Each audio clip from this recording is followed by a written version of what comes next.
Hey guys, so this is a really quick video on how you can add a drop-down menu to your Hostinger header. It's really simple, so let me show you how it works. There are two ways how you can do it.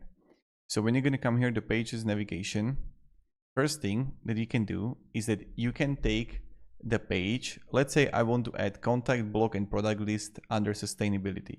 So you're going to take it and move it right there, and move it right there, and move it right there.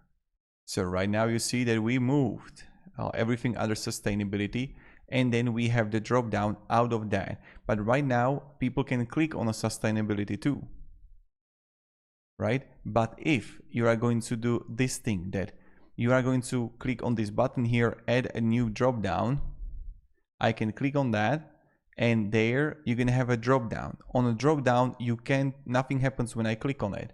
Therefore, if I go pages to navigation and I'm going to move everything under drop down,